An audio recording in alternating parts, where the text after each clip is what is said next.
በስመ አብ ወወልድ ወመንፈስ ቅዱስ አሐዱ አምላክ። በስመ አብ ወወልድ ወመንፈስ ቅዱስ አሐዱ አምላክ። በስመ አብ ወወልድ ወመንፈስ ቅዱስ አሐዱ አምላክ። ይትባረክ እግዚአብሔር ዘሰመየ ሕማማተ ወልዱ ክብረ ወስብሐተ። የልጁን የጌታችን የመድኃኒታችን የኢየሱስ ክርስቶስን ሕማሙን ሞቱን ለኛ ክብር ልዕልና አድርጎ የሰጠ እግዚአብሔር አብ ሕይወቱ እግዚአብሔር መንፈስ ቅዱስ ለኛ ብሎ የተሰቀለ የዓለም ሁሉ መድኃኒት የሚሆን ጌታችን መድኃኒታችን ኢየሱስ ክርስቶስ በአንድነቱ በሦስትነቱ ላለ ክብሩ እስከ ዘላለሙ የተመሰገነ ይሁን። ሰሙነ ሕማማት የሚለው ሕማም ማለት ስቃይ፣ መከራ፣ ሕመም ማለት ነው እና ሰሙነ ሕማማት የሚባለው የጌታችን የመድኃኒታችን ኢየሱስ ክርስቶስን ለሰው ብሎ የተቀበላቸውን ሕማማቱን ስቃዩን የምናስብበት ጊዜ ነው።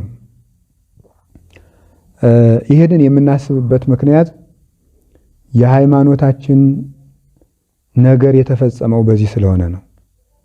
ድህነታችን የተከናወነው፣ ርግማን የጠፋልን፣ ሞት ድል የተነሳልን፣ መቃብር የተወገደበት፣ ዲያብሎስ የታሰረበት በክርስቶስ መከራ ስለሆነ ይህንን ማሰብ የክርስትና የመጨረሻውም የመጀመሪያውም የሕይወት ዓላማ ነው። መመኪያችን ራሱ የክርስቶስ መከራ ሞት ነው። ማኅተማችንም የክርስቶስ መከራ ነው።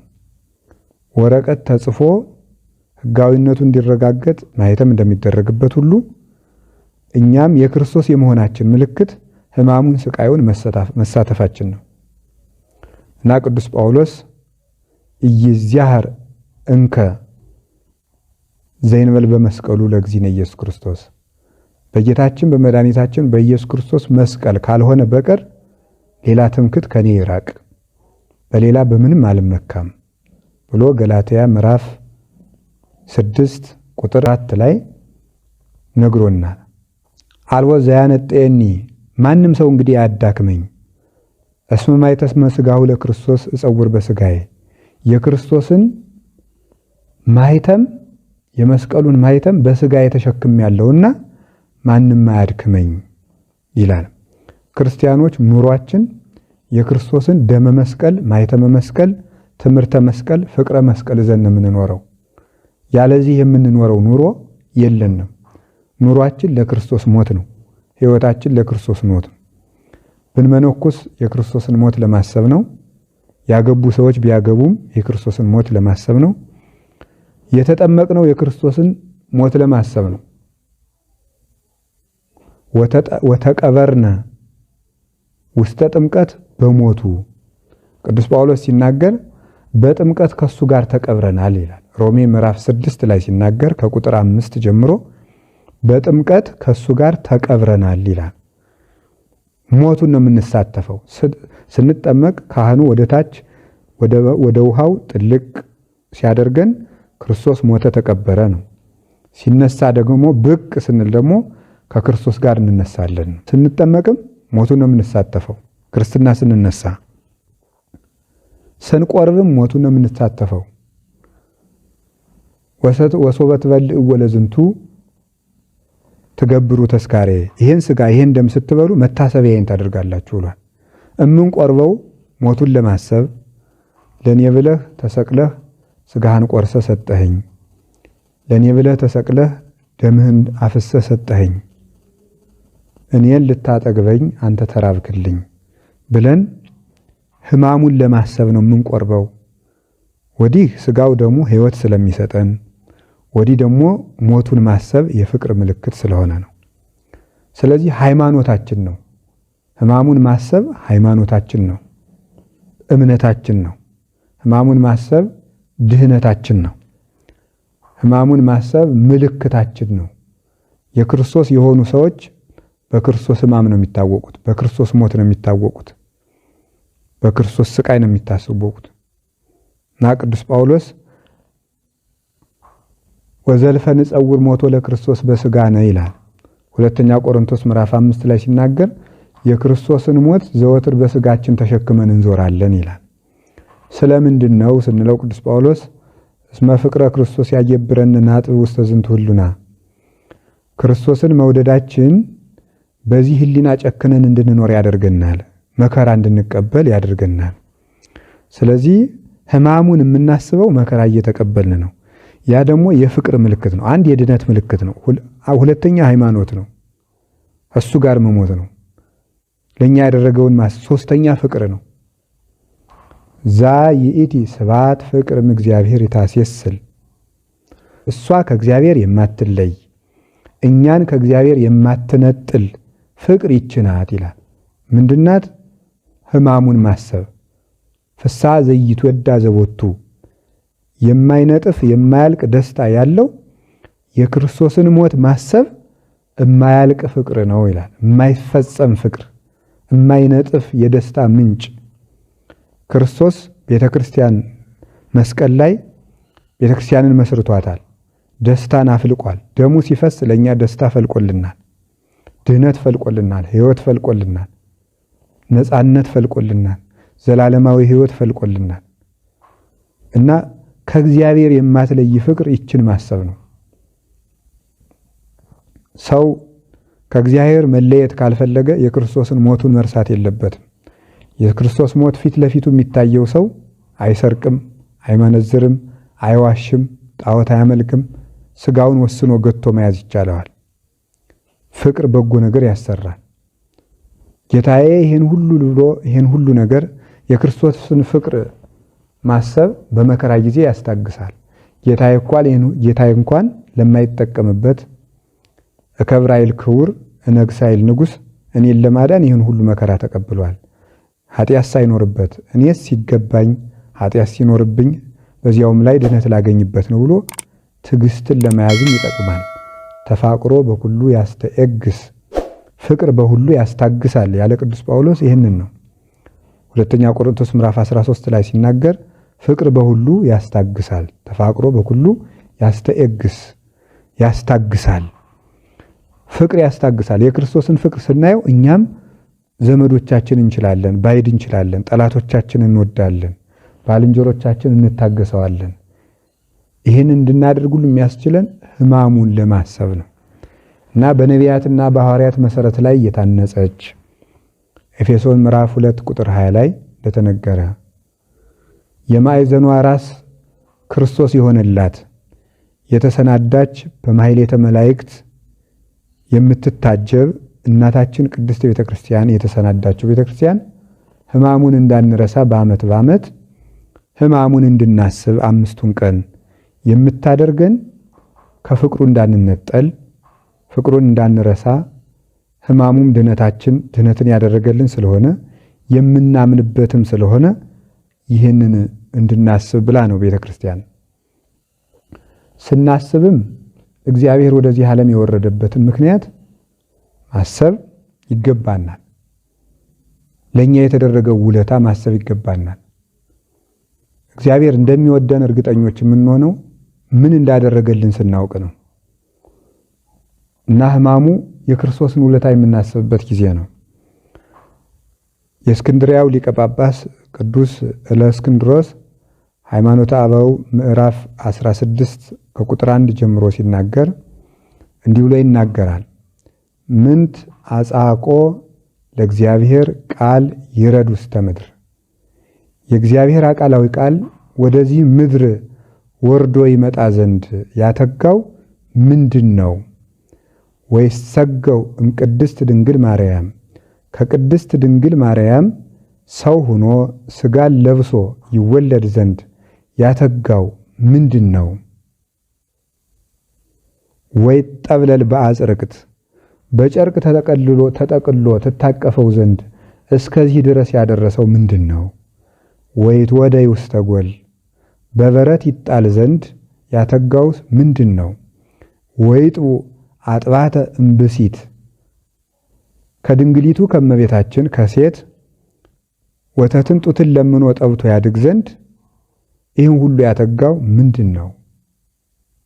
ወይጠመቅ በውስተ ዮርዳኖስ በዮርዳኖስ ለመጠመቅስ ያተጋው ያስገደደው ምንድን ነው? ወይትቃጸቦ ጲላጦስ አላዊ ሕግን የሚተላለፍ ጲላጦስ ይቀጻጸብበት ዘንድ ይሰድበው ዘንድ ያተጋው ምንድን ነው? ወይስ ሰቀል ዲበ ዕፀ መስቀል በመስቀል ይሰቀል ዘንድስ ያተጋው ምንድን ነው? ይትወደይ ውስተ መቃብር በመቃብር 3 መዓልት 3 ሌሊት ተቀብሮ ስኩብ ሆኖ ዓለምን የያዘ አምላክ ይቆይ ዘንድ ያተጋው ምንድን ነው? ወይትነሳ በሳልስት ዕለቱን ልነሳ ሳይልስ በ3ኛው ቀን ሞትን ድል አድርጎ ይነሳ ዘንድ ያተጋው ምንድን ነው ብሎ ይጠይቅና አኮኑ ከመያንስ አነ ለለማሰነ ጠፍተን ሙተን የነበርነውን እኛን ለማንሳት አይደለምን ብሎ ይናገራል። ይህን ሁሉ መከራ የተቀበለው እኛን የጠፋነውን ለመፈለግ የወደቅነውን ለማንሳት ነው። ያንን ለማሰብ ሰሞኑን ሕማማቱን እናስባለን፣ የተደረገልንን ውለታ። ይሄንንም ስናስብ ራሳችን ገተን ወስነን ነው። ለመኮንን ኮነንዎ ይላል እለእስክንድሮስ ከዚሁ ቀጥሎ ዝቅ ብሎ ሲናገር በሁሉ የሚፈርደውን ጌታ እሱን ፈረዱበት። ወለዘይፈትህ የማይሰራ ኃጢአት አሰርዎ ሰውን ሁሉ ከኃጢአት ማሰሪያ የሚፈታውን እሱን አሰሩት ይላል። ሰውን ሁሉ ከኃጢአት ማሰሪያ ታድገ ለከ ኃጢአትከ ልጄ ኃጢአትህ ተሰረየችልህ ተነስና አልጋህን ተሸክመ ሄድ። ታድገ ለኪ ኃጢአትኪ ልጄ ኃጢአትሽ ተሰረየችልሽ በነፃ ሂጂ እያለ ኃጣንን ከኃጢአት ማሰሪያ ሲፈታ የነበረውን እሱን ግን በገመድ አሰሩት።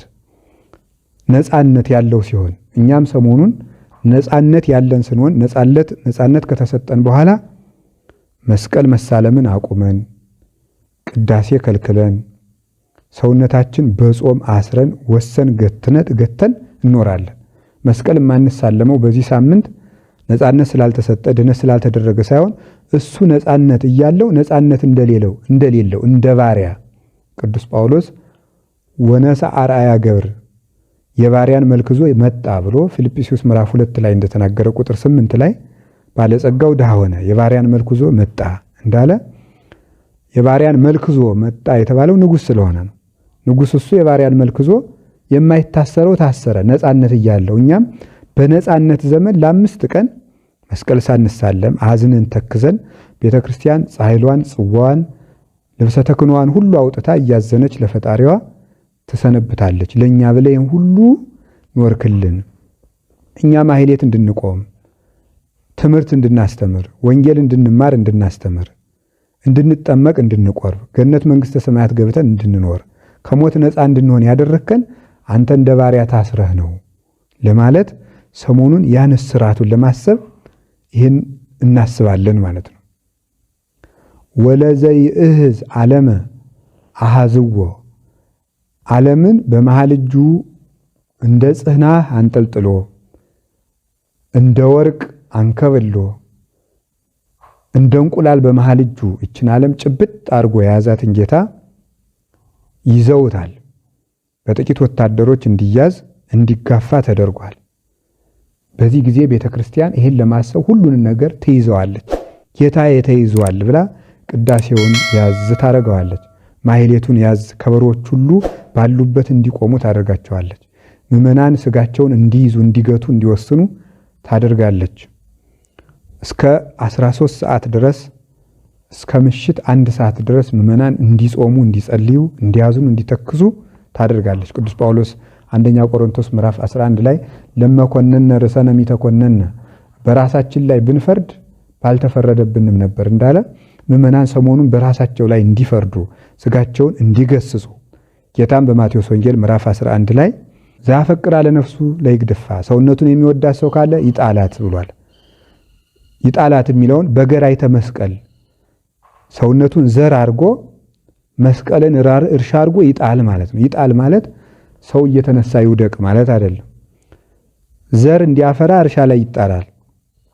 ስለዚህ ሰውነቱን የሚወድ ካለ በሕማማተ መስቀል በመከራ መስቀል ይጣላት ወዘገደፋ ለነፍሱ ይረክባ። ሰውነቱን በገራይተ መስቀል ያገኛት ከብራ ያገኛታል። ስንዴን ከእርሻ ላይ የጣለ 60 ሆኖ አፍርቶ እንዲያገኘው ሰውነቱን ወደ ሕማማት ያስገባ ሰው አከብራ አጽደልትላ አብርታ የክርስቶስን ብርሃን ለብሳ ያገኛታል። ይህን እንድናስብ በገራይተ መስቀል እንገባለን። ለዘ ይሁብ ሕይወተ ለሰብ ለሰው ሁሉ ሕይወትን የሚያድለውን ጌታ አስተይወ ብሂአ ወሐሞተ ሐሞትን ከርቤን መራራ መጠጥን አጠጡት ይላል። ይህን ለማሰብ ምዕመናን ሰሞኑን ላፋቸው ምረት እስኪሰማቸው ድረስ የጨው ቂጣ እየበሉ እስከ ምሽት 1 ሰዓት ድረስ እየዋሉ ላፋቸው ምረት እስኪሰማቸው መራራ ሐሞት ለኛ የተቀበለልንን ጌታ በማሰብ እንጾማለን ማለት ነው። ሕማማቱን የምናስበው ይሄ ነው። የማይያዘው ተያዘ ብለን እኛም ራሳችን እንይዛለን፣ እንገታለን። የማይታሰረው ታሰረ ብለን ነፃነታችንን ቅዱስ ጳውሎስ ለነፃነታችሁ አርነት አትስጡት ብሎ ገላትያ ምዕራፍ 5 ቁጥር 2 ጀምሮ እንደነገረን አርነት አትስጡ፣ የሥጋ ፈቃዳችሁን አታሰናብቱት ብሎ እንደተናገረን ነፃነታችንን ስጋችንን ወስዘን ራስን መግዛትን ሰጥተን እንሰነብታለን። ይህንን ሳምንት ማለት ነው። ጌታ የሞተበት ምክንያት አለው። ሳይሞት ማዳን ይችል ነበር። ነገር ግን እኛ በድለናል። እግዚአብሔር ፈራጅ ነው፣ መሐሪ ነው። መሐሪ ብቻ አይደለም ፈራጅ ነው። ፈራጅ ብቻ አይደለም መሐሪ ነው። ፈራጅ ስለሆነ ምሕረቱ አይቀርም፣ ምሕረት ስላለው ፍርዱ አይቀርም። ስለዚህ አዳምን የዘላለም ሞት ትሞታለህ፣ የሞት ሞት ትሞታለህ ብሎ ፈርዶበታል። የሞት ሞት ትሞታለህ፣ ይፈረድብሃል፣ ይህን እንጨት ከበላህ ብሎታል። ፈረደበት። የዘላለም ሞት ነው ብሎታል። ስለዚህ አዳም የዘላለም ሞት ስለተፈረደበት ሞተ። የኦሪት ዘፍጥረት ምዕራፍ 3 ቁጥር 22 ላይ እንደነበ አዳም መሬት ነህ፣ ወደ መሬትነት ትመለሳለህ፣ አዳም ከኛ እንዳንዱ ሆነ ብሎ ተስፋውን ሰጥቶታል፣ ነግሮታል። አሁን እዚህ ላይ አንድ ነገር አለ። አዳም እንደሞተ ቢቀር እግዚአብሔር ባያድነው የእግዚአብሔር መሐሪነቱ ወዴት አለ? እግዚአብሔር ደግሞ አዳምን ዝም ብሎ ና ይቅር ብያለሁ ብሎ ወደ ገነት ከመለሰው የእግዚአብሔር ፍርዱስ ወዴት ይቀራል? ስለዚህ ካሳ መካስ ነበረበት ማለት ነው። ፍርዱ እንዳይጓደል ካሳ፣ የይቅርታ መታረቂያ፣ ማስታረቂያ መቅረብ ነበረበት። ፍርዱም እንዳይቀር፣ ምሕረቱ እንዳይቀር አዳም መዳን አለበት። ፍርዱ እንዳይቀር መታረቂያ ካሳ መኖር አለበት። ስለዚህ ይህንን ደግሞ ለማድረግ ማን ሊችል ይችላል? ብዙ በጎች ታርደዋል በብሉይ ኪዳን። እነዚያ ሊሆኑ አይችሉም። ነቢያትም ሊያደርጉት አይችሉም። ወሞቱ ብዙሃን ነቢያት ቅዱሳን ወይበቋ ሞቶሙ ለትውልደ ሰብ በዘይድህን ሞት ይላል ቅዱስ ቄርሎስ ድርሳነ ቄርሎስ ላይ ሲናገር። ብዙ ነቢያት ብዙ ቅዱሳን ሞቱ። ሞታቸው ግን ለማንም አልጠቀመም። ለምን? እነሱ ራሱ መርገም አለባቸውና። ከአዳም እስከ ሙሴ ቀነዮሙ ሞት፣ ከአዳም እስከ ሙሴ ያሉትን ሁሉ ሞት ገዛቸው ብሎ ቅዱስ ጳውሎስ እንደተናገረ ሁሉም በአዳም መርገም ተይዟል። ከአንድ ዛፍ የቆረጧትን እንጨት ብዙ ከብት እንደሚነዱባት ሁሉ ጨንገሯን ከአዳም በተገኘ መርገም የአዳም ልጅ ሁሉ ተነድቶ ወደ ሲኦል ይገባ፣ ወደ መቃብር ይወርድ ነበረ። ይህን ሊታደግ የሚችል የሰው ልጅ የለም።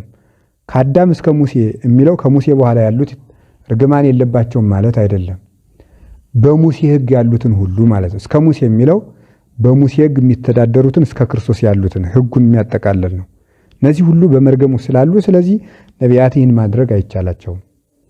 መላእክት ካሳ ክሰው ከእግዚአብሔር ጋር አዳምን እንዳያስታርቁት ደግሞ መልአክ ተፈጥሮውን ለውጦ ሰው የመሆን ስልጣን የለውም። ፍጥረት ሁሉ የተፈጠረበትን አካል ጠብቆ እንዲኖር በእግዚአብሔር የተፈጠረ ነው እንጂ አንዱ ባህሪውን የመለወጥ ስልጣን የለውም። አውሬም አውሬ ሆኖ ነው መኖር የሚችለው። በግም በግ ነው፣ ፍየልም ፍየል ነው። መልአክም መልአክ ሆኖ መኖር ብቻ ነው የሚችለው። ስለዚህ መላእክት አይችሉም፣ ፍጡር ናቸው። አሁን አዳምን ምን ያድነው? ስለዚህ የሚያድነው ሁሉን የሚችል ነው የሚያስፈልገው። ያ ደግሞ እግዚአብሔር ብቻ ነው። እግዚአብሔር ባለበት ሆኖ እንዳይምረን ደግሞ ካሳ መቅረብ አለበት። ፍርዱ መጣስ የለበትም። ካሳውን እግዚአብሔር እዚያው ሆኖ እንዳይክስ ደግሞ የበደለ አካል የሰው አካል ነው። ስለዚህ ካሳው በሰው አካል መቅረብ ነበረበት። ስለዚህ እግዚአብሔር የእኛን ሥጋ ለብሶ መጣ። ስለዚህ ነው ቅዱስ ለእስክንድሮስ ምንታ ጻቆ ለእግዚአብሔር ቃል ይረድ ውስተ ምድር፣ የእግዚአብሔር ቃል ወደ ምድር ወርዶ ይመጣ ዘንድ ሥጋን የመልበስ ፈቃድ ወይስ ፍቅር ወይስ ውዴታ ወይስ ግዴታ ወይስ ምን ጠቀም ብሎ ነው የተባለው? እኛን ለማዳን ነው። ካሳ መቅረብ ያለበት በሰው አካል ስለነበረ ክርስቶስ የሰውን አካል አድርጎ የሰውን ባህሪ አድርጎ ከሰው ተወልዶ የሰውን ባህሪ ተዋሂዶ በሰው አካል ካሳውን ማቅረብ ነበረበት። ያንን ለማድረግ ክርስቶስ ሊቀ ካህናት ሆኖ መጣ። እንደ ጌትነቱ ከአባቱ ጋር ያለ ንጉሥ ነው። ከሰማይ መንበሩ ሳይነጠል የመጣ ስለሆነ ወነበረ በየማነ እበዩ ዘበሰማያት እንዳለ ቅዱስ ጳውሎስ ዕብራውያን ምዕራፍ 1 ቁጥር 3 ላይ ከንግስናው ሳይነጠል የፀሐይ ብርሃን ወይም ጸዳል ከላይ ከክበቡ ሳይነጠል ወደ ምድር እንደሚወርደው ክንድ ከትከሻ ሳይነጠል ወደ ምድር እንደሚወርደው ሁሉ የአብ ክንዱ የአብ ጸዳል የክብሩ ነጸብራቅ ብሎ ቅዱስ ጳውሎስ የጠራው ኢየሱስ ክርስቶስ ከሰማይ መንበሩ ሳይጎድል ወደዚህ መጥቶ ከመቤታችን ተጸነሰ። አካላችንን ለበሰ፣ ተዋህደ፣ ባህሪ ያደረገው። ለምን? ሰው ስለበደለ ሰው ካሳ ማቅረብ ስለነበረበት፣ ሌሎቹ ሰዎች ደግሞ ነቢያት ደግሞ ዕዳ ስላለባቸው ማቅረብ ስለማይችሉ ዕዳ የሌለበት ክርስቶስ ከንጽሕት ድንግል ከመቤታችን ሥጋ ለብሶ በሰው አካል ካሳውን አቅርቦ ራሱ ታረቀን ማለት ነው። በዚህም በሕማማተ ሥጋሁ ቤዘወነ ብለን እንድናመሰግነው በመጻሕፍተ ኪዳን በትምህርተ ኅቡዓት እንደገለጠልን ሕማማትን ሲቀበል ካሳውን አቀረበ። ዲያብሎስ አትብላ የተባለውን በለስ አዳም ስለበላ አዳምን ይከሰው ነበረ። ስለዚህ የአዳም ክስ እንዲርቅለት ክርስቶስ አበሳ ሳይኖርበት በደል ሳይኖርበት ተከሰሰ ማለት ነው። ክሳችን በክሱ አራቀልን። ሴት በተሳሳተችው ስህተት ጠፍተን ስለነበረ በሴት የመጣውን ዕዳ በሴት ለመመለስ ከሴቲቱ ከድንግል ማርያም ተወልዶ መጣ። ቅዱስ ጳውሎስ ገላትያ ምዕራፍ 4 ላይ ዋመበጻ ጊዜሁ ፈኖ እግዚአብሔር ወልዶ ዋሕደ ወተወልደም ብእሲት ገላትያ ምዕራፍ 4 ቁጥር 4 ላይ የዘመን ፍጻሜ በደረሰ ጊዜ እግዚአብሔር ልጁን ላከ፣ አንድ ልጁን ላከ፣ ከሴትም ተወለደ። ከሴት ተወለደ የሚለው ዝም ብሎ የተጻፈ አይደለም። አንድ ያለ ወንድ ከሴት ብቻ ስለተወለደ ነው እንጂ ለማንም ሰው በመጽሐፍ ቅዱስ ከሴት ተወለደ እየተባለ አይጻፍለትም። ድሮስ ሰው ከማን ሊወለድ ኖሯል? ከእናት ነው የሚወለደው። የክርስቶስ ግን ከሴት ተወለደ የተባለ ከሴት ብቻ ለማለት ነው።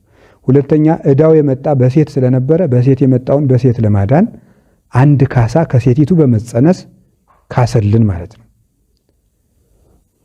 በመብል ጠፍተን ነበረ፣ ተራበልን። መብል አድርጎ ሥጋውን ሰጠን፣ ደሙን ሰጠን። በለስን ለመብላት እግራችን እየሮጠ ወደ በለስ ሂዶ ነበረ። እግሩን ተቸነከረና ወደዚህ ዛፍ አትሂዱ ተብሎ የተነገረንን ትእዛዝ ለተላለፍንበት መተላለፍ እግሮቹን በመቸንከር ካሳ ካሰልን። ዓይኖቻችን ወአፍተዋ ለሔዋን ይላል። ሴቲቱም እጹ አስጎመጃት ተብሎ ኦሪት ዘፍጥረት ምዕራፍ 3 እንደተጻፈ ጎምጅታ ነበር። በዚያ ደግሞ ክርስቶስ ዓይኖቹ ደም ለብሰው ግርማ አይሁድን እያየ በጲላጦስ ፊት ቆሞ አይሁድ እያስፈራሩት በዓይኖቹ የአይሁድን ድንፋታ እያየ ካሳ ክሶልናል። በለስን ቆርጠን በለስ በልተን ነበርና እጃችን በድሏል። ለእጃችን ካሳ እጆቹን ተቸነከረልን። አንደበታችን ተሳስቶ ነበረ፣ ዋሽተን ነበረ። ሔዋንም እባብ አሳሳተችን ብላለች። እባብን ማሸነፍ ግን ትችል ነበር፣ መሞገት ትችል ነበር። በለስ ተበልቶ አምላክ አይኮንም ተብሎ ብሎ መመለስ ስትችል አምናታለች። ይህን ተሳስታለች። ኋላ ግን እባብ አሳሳተችን ብላለች። በአንደበታችን ስተን ስለነበረ በአንደበታችን መራራ ሐሞትን ጠጣልን። እሱ ይህን መራራ ሐሞት በመጠጣቱ በለስን ለበላንበት አፍ ካሳ ካሰ፣ ለሆዳችንም ካሳ ካሰ። መራራ ሞትን አስቀራልን፣ ለኛ ጣዕመ መንግሥተ ሰማያትን ሰጠን። በሆዳችን በለስም በልተን ክፉ አስበን ኃጢአት ሰልጥኖብን ነበር። እሾህ ይብቀልብህ እንደተባል ኦሪት ዘፍጥረት ምዕራፍ 3 ቁጥር 17 ላይ ሶከ ወአሜከላ ለይብቁልከ፣ እሾህና አሜከላ ይብቀልብህ፣ ርግምተ ትኩን ምድር በእንቲአከ፣ ምድር ባንተ ምክንያት የተረገመች ትሁን ተብሎ ተረግሞ ነበር። ምድር የተባለ ሰውነታችን ነው። በሰውነታችን ተረግመን ስለነበረ በሆዳችን የበደልነውን በደል ደረቱን ተቸነከረልን። እሾህ ይብቀልብህ የሚል እርግማን ስለነበረብን ያን እርግማን ለማስወገድ ደግሞ የእሾህ ጉንጉን አክሊለ ሦክ የእሾህ ዘውድ ተሰርቶ በራሱ ላይ ደፋ። እሱ የእሾህ አክሊል ሲደፋ ከኛ ላይ የኃጢአት የእርግማን የሞት እሾህ ተነቅሎ ከኛ ጠፋልን ማለት ነው። ከዚህ በኋላ ሞት ነበረብን። የማይሞተው ሞተ ዘኢይመውት ሞተ ከመ ይስዓሮ ለሞት ሞተ ከመ ያሕዮሙ ለሕሙማን ብሎ ቅዱስ ዲዮስቆሮስ በቅዳሴው እንደተናገረ የማይሞተው ሞተ፣ ሙታንን ያድናቸው ዘንድ ሞተ፣ ሞትን ይሽረው ዘንድ ሞተ። ሞት ከኛ ርስት ነበረው። የሞት ርስቱ ኃጢአት ነው፣ የኃጢአት ደመወዙ ሞት ነው እንዳለ ቅዱስ ጳውሎስ ሮሜ 6 ላይ የኃጢአት ደመወዙ ሞት ነው። ስለዚህ የኃጢአታችን ደመወዝ ሞት ነበረብን። ሞት ግን ከክርስቶስ ርስት የለውም፣ ኃጢአት የለበትምና ሞት ወደሌለበት ወደ እሱ በቀረበ ጊዜ ሞት በመሸነፍ ተያዘ። ቅዱስ ጳውሎስ አይቴ ቀኖትከ ሞት፣ ሞት ሆይ መውጊያ ወዴት አለ እንዳለ የሞትን መውጊያ አሸነፈልን። የማይሞተው ሲሞት ሞት በሚገባን በእኛ ላይ የሰለጠነው ያ ሞት ከኛ ተነቅሎ ዕዳ የለብንም። አሁን ከዚህ በኋላ የማይሞተው ስለሞተ እኛ የኃጢአት ደመወዝ ስለነበረብን መሞት ነበረብን። እሱ ግን ሞት ሳይኖርበት ስለሞተ የሞት ዕዳ የሌለበት ሲሞት የሞት ዕዳ ያለብን እኛ ከሞት ነፃ ሆንን ማለት ነው።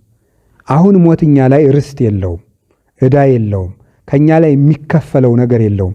ክርስቶስ ከፍሎታልና ራሳችን ወደን ፈቅደን ለኃጢአት ካልተገዛን የሞት ልጆች ካልሆንን በስተቀር ይህንን ለማሰብ ነው ሕማማትን የምናስበው። ይህን ሁሉ ላደረገልን ቦታ ቀን እሁድ ሆሳዕና ይባላል። ሰኞ አንጽሖተ ቤተ መቅደስ ይባላል። ቤተ መቅደስን በጅራፍ ላነጻበት ቀን መታሰቢያ ነው። ማክሰኞ የትምህርት ቀን ይባላል። ጌታ ሰፊ ትምህርት ያስተማረበት ቀን ነው። ረቡዕ ምክረ አይሁድ ነው። አይሁድ የተማከሩበት ነው።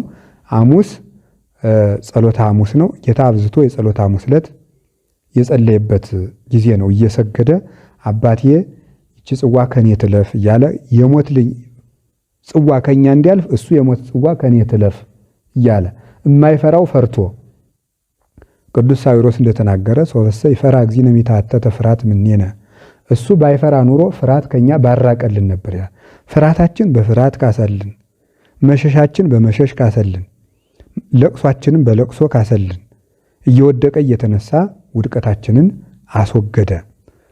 ከጸጋ ተራቁተን ነበረ፣ እርቃናችንን ከደነ። ተጠምተን ነበር፣ ተጠማው ብሎ ካሰልን። ነፍሳችን በሞት ተቸንክራ ትኖር ነበር፣ ተቸነከረ፣ ተሰቀለልን። ሞትን በመስቀሉ ሰቀለው፣ ዲያብሎስን አጠፋው።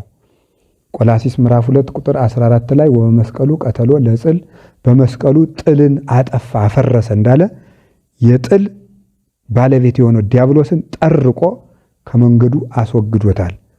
ከዚህ በኋላ ለልጆቹ በር ከፍቶ መስቀልም ምርኩዝ አድርጎ ሰጥቶን በመስቀሉ ምርኩዝነት ገሃነመ እሳትን እንድንሻገር የሕይወት በር ከፍቶልናል። የንስሐ በር ከፍቶልናል። በፈያታዊ ዘይማን በኩል ይቅርታውን ሰጥቶናል። ቤተክርስቲያንን መስርቶልናል። በጦር ተወግቶ ቤተክርስቲያንን ሙሽራውን መስርቷታል። ከጎኑ በፈሰሰ ውሃ እንጠመቃለን፣ ከጎኑ በፈሰሰ ደም እንቆርባለን። እንዲህ አድርጎ በጥምቀት በውሃው አጥምቆ በደሙ ቀድሶ አቁርቦ ልጆቹ ገንዘቦቹ አድርጎ ዓለምን ሁሉ ገንዘቡ አደረገ። የጠፋውን አገኘ፣ የዛገውን አጠራ፣ የሞተውን አደነ። ክርስቶስ ለዓለም ድህነትን ሰጠ። ሕማማት የተባለበት ምክንያት ለዚህ ነው። በሕማማተ ሥጋሁ ቤዘወነ ስላለ በሥጋው ሕማም አዳነን። ሕያው ሁኖ ሳለ የማይሞተው ሞተ። ሰው በሥጋው እየተራበ በነፍሱ አይራብ። በስጋው እየታሰረ ነፍሱ አትታሰርም። አንድ ሰው በእስር ቤት ታስሮ ተወስኖ ነፍሱ ግን በህሊናዋ ሌላ ሀገር ደርሳ ትመጣለች። ስለዚህ ሰው በአንድ ቦታ ተወስኖ በልቡ ግን ያልተወሰነ ይሆናል። ክርስቶስም በስጋው ሙቷል፣ በመለኮቱ ግን ሕያው ነው። ሞተ በስጋ ወሐይወ በመንፈስ እንዲህ ቅዱስ ጴጥሮስ አንደኛ ጴጥሮስ ምዕራፍ 3 ቁጥር 17 ላይ ሞተ በስጋ ሞተ፣ በመለኮት ግን በመንፈስ ግን ሕያው ነው ብሎ እንደተናገረ ሰው በስጋው አንቀላፍቶ ተኝቶ ነፍሱ ግን ታልማለች።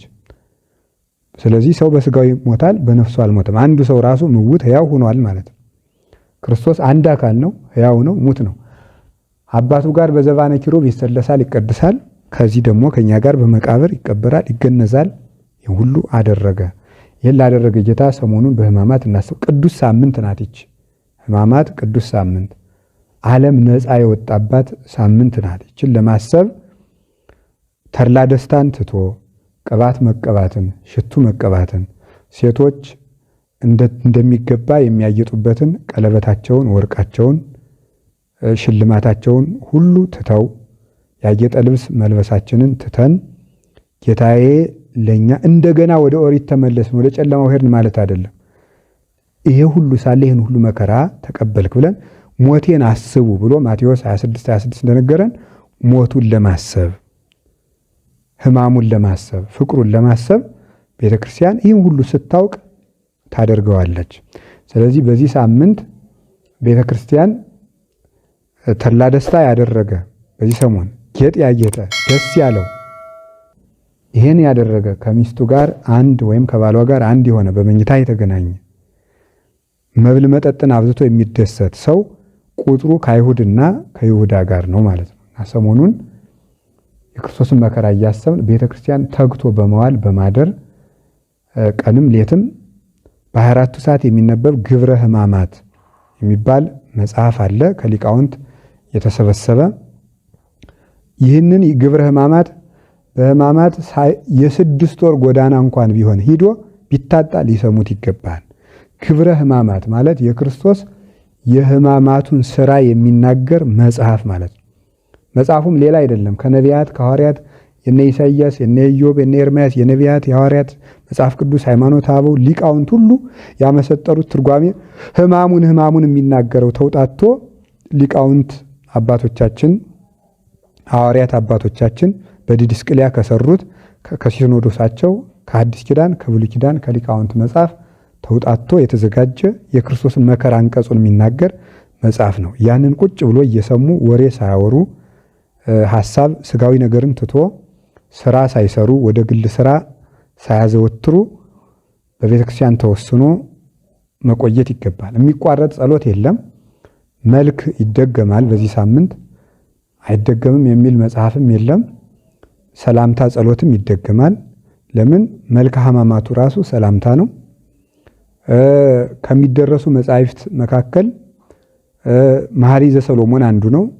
መኃልየ ዘሰሎሞን ደግሞ መልክ ነው ራሱ። የቤተ ክርስቲያንን ዓይኗን፣ ጥርሷን፣ ጉንጯን ሲናገር የቤተ ክርስቲያን ውበት ነው። ወንድሜ ነጭ ነው፣ ቀይ ነው፣ ራሱ ጥቁር ነው፣ ዓይኑ የርግብ ዓይን ይመስላል የሚለው ሁሉ ይሄ ሁሉ የክርስቶስ መልክ ነው። ይሄ ዓይኑ ገክብር ወውጾ ዘያውፀቦ እደ ኬንያ የሚለው ሁሉ አንጥረኛ ያልሰራው ጉትቻ ያለው ነው እያለ የሚናገረው ክርስቶስን ነው። ይሄ ሁሉ ጌጥ ያለው ማለት የባህሪ ክብር አለው፣ በዘራ ወራዙት ያልተወለደ ማለት ነው አንጥረኛ የተባለ። ይሄ ሁሉ መልክ የሚገልጥ ነው። ታዲያ መኃልየ ዘሰሎሞን መልክ አይደገምም በተለምዶ በሚባልበት በቀዳሚት ዕለት የሚነበብ በማህሌት የሚቆም ቃለ እግዚአብሔር ነው። ሰላምታው መልክ ነው። ቅባ ብርሃኑ ለገጽ ሰላም ለኪ፣ ስቴ ወይን ዘነፈራጽ ሰላም ለኪ፣ ቀስተ ኪዳኑ ለኖህ ሰላም ለኪ። ስለዚህ እየተባለ ሁሉ ሰላም ለኪ እየተባለ ነው የሚደረስ። መልክአ ሕማማት ነው። ስብሐት ለከ፣ ሰላም ለከ፣ ሰላም ለክሙ እየተባለ ነው መልክአ ሕማማቱ የሚደረስ።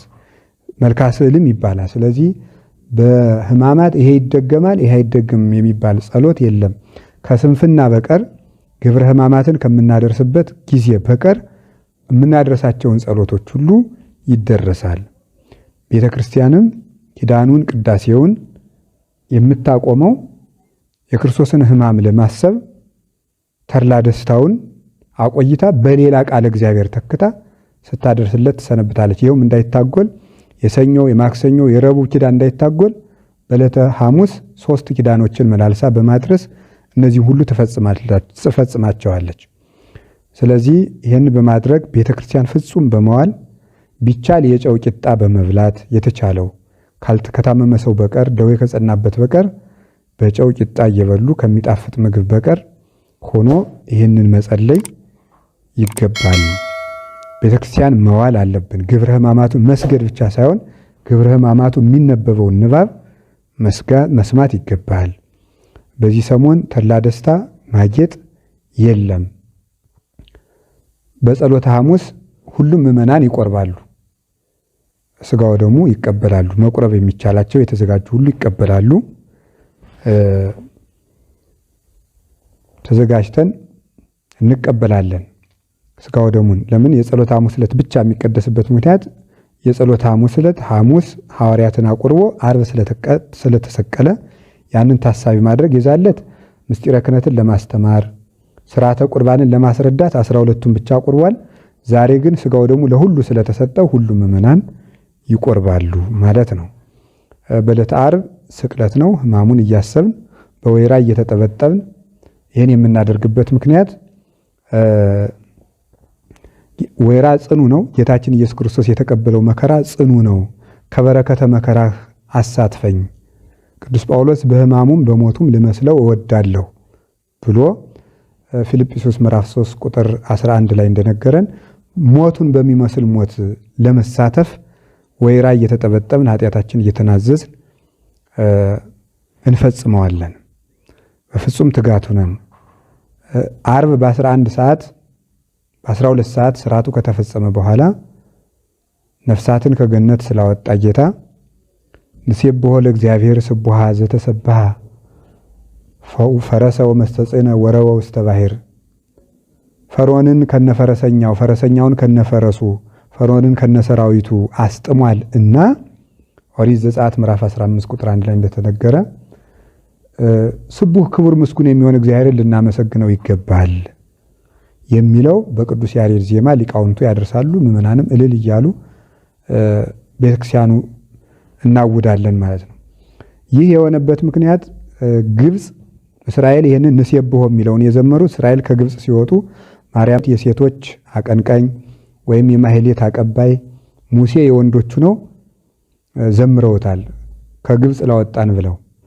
ይሄም ደግሞ ምሳሌ ግብፅ የሲኦል ምሳሌ፣ ፈርዖን የዲያብሎስ ምሳሌ፣ ሰራዊቱ ያጋንንት ምሳሌ፣ ባርነት በኃጢአት በሞት በዲያብሎስ ባርነት የመኖራችን ምሳሌ፣ ሙሴ የክርስቶስ ምሳሌ፣ የሙሴ በትር የመስቀል ምሳሌ፣ ባሕር የጋነም የሲኦል ምሳሌ፣ በጉንበልት መውጣታችን ቆርበን የመውጣታችን ምሳሌ፣ ተሻግረው ማመስገናችን ነፍሳት ከሲኦል ወደ ገነት ተሻግረው ስብሐት ለእግዚአብሔር ለዘአውረሰነ መንግሥቶ ሰማያዊት እያለ አዳም ከነ ልጆቹ ሰማያዊት መንግስቱን ያወረሰን እግዚአብሔር ይክበር ይመስገን እያሉ ጌታ 9 ሰዓት ነፍሱን ከስጋው ለይቶ 11 ሰዓት ነፍሳትን ከሲኦል አውጥቶ ወሆረ ሀበ እለ ሙቅታ ተነብር ነፍሳት ይሆሙ ወሰበከሎሙ ግዛነ ብሎ ቅዱስ ጴጥሮስ እንደነገረን ወደ ወህኒ ወዳሉት ሂዶ ነፃነትን ሰበከላቸው እንዳለ በአካለ ነፍስ ወርዶ በወህኒ ያሉትን መዋቅተ ገሃነምን የገሃነምን ሰንሰለት ሰብሮ ነፍሳትን አውጥቶ ገነት ስላገባቸው ንሴብሖ እስራኤልን ከባሕረ ኤርትራ እንዳሻገረ እኛንም ከሲኦል ባሕር አሻገረን ብለን ንሴብሖ ብለን እንዘምራለን። የዚያ ጊዜ ይፍታህ ይድግ ያንጽሖ ይቀድስ ተብሎ እግዚእነ ወአምላክነ ወመድኃኒነ ኢየሱስ ክርስቶስ ሠራየ ኃጢአት ደምሳሴ አበሳው ተካፌ ንስሐ ዘወሃቡ ስልጣነ ለሐዋርያት በዛይመረ መንፈስ ቅዱስ እስራኤልክሙ ኃጢአተክሙ ዘገበርክሙ ንስክሙ እስከ ይእዜአ አበው ካህናት ወአበው ዲያቆናት አግብርት ሃይማኖት በበስምክሙ ኩኑ ፍቱሐነ ወንጹሐነ ይረሴክሙ ድልዋነ ለመንግሥተ ሰማያት ወንጹሐነ ማጥያት እግዚኦ መሐረነ ክርስቶስ ተብሎ ንሴብሖ ከተባለ በኋላ 12 ጊዜ እግዚኦ መሐረነ ክርስቶስ ይባላል። በእንተ እግዝእትነ ማርያም መሐረነ ክርስቶስ ይባላል። ይህ ምክንያት ይቅርታውን የሰጠን በእመቤታችን ስጋ ተገልጦ ስለሆነ ለመጥፋታችን ሔዋን ምክንያት ሆነች ካልን ለመዳናችን ማርያም ምክንያት ሆነች የማንልበት ምንም ምክንያት የለንም አይምሯችን ካላጣን በስተቀር። ስለዚህ በእንተ እግዝእትነ ማርያም መሐረነ ክርስቶስ ብለን 12 ጊዜ መጨረሻ ላይ እግዚአብሔር ይፍታህ ይባላል። ዓርብ ማታ መስቀል ግን አንሳለምም። መስቀል የማንሳለምበት ምክንያት ጌታችን ኢየሱስ ክርስቶስ ለሐዋርያት ሰላም ለእናንተ ይሁን ብሎ ሰላሙን ሰጥቶ ያረጋጋቸው እሁድ ስለሆነ በትንሣኤ ያንን ለማሰብ ክርስቶስ ተንሥአ እሙታን በዐቢይ ኃይል ወሥልጣን አሰሮ ለሰይጣን አግዓዞ ለአዳም ሰላም እምይእዜሰ ይኩን ፍስሐ ወሰላም። ክርስቶስ ተንሥአ እሙታን፣ ክርስቶስ ከሙታን ተለይቶ ተነሳ። በዐቢይ ኃይል ወሥልጣን፣ በገናና ጌትነቱ በገናና ስልጣኑ በታላቅ ስልጣኑ ከሞት አምላክ እንደመሆኑ ሞት ይይዘው ዘንድ አልቻለም እንዳለ ቅዱስ ጴጥሮስ የሐዋርያት ሥራ ምዕራፍ 2 ላይ ሞት ይይዘው ዘንድ በማይቻለው በጽኑ ስልጣኑ ከሞት ተነሳ።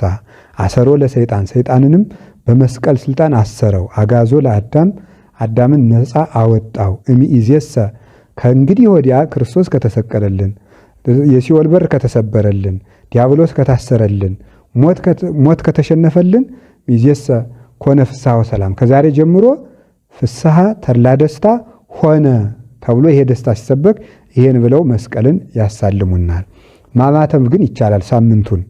ለምን የማንባረክበት ምክንያት ሐዘንን ለመግለጥ የጌታችን መከራውን ለመግለጽ ስቃዩን ለማሰብ ሰላም የሚሰጥ አምላክ ሰላም እንደሌለው አድርገው እያንከላከሉ እያዳፉ ሰቀሉት ለማለት ሰላም የምናገኝበትን መስቀል ሳንሳለም እንሰነብታለን እንጂ ሰውነትን ማማተብ አማትቦ መስገድ ግን አይከለከልም። ይህንን አድርጎ አርብ ማታ ለእሑድ እስከ እሑድ ድረስ አክፍሎ መዋል ይገባል። ማንኛውም ሰው ማክፈል ይገባል። ይህንንም አባቶቻችን ሰለስቱ ምዕት በሃይማኖተ አበው ምዕራፍ 21 ቁጥር 27 ላይ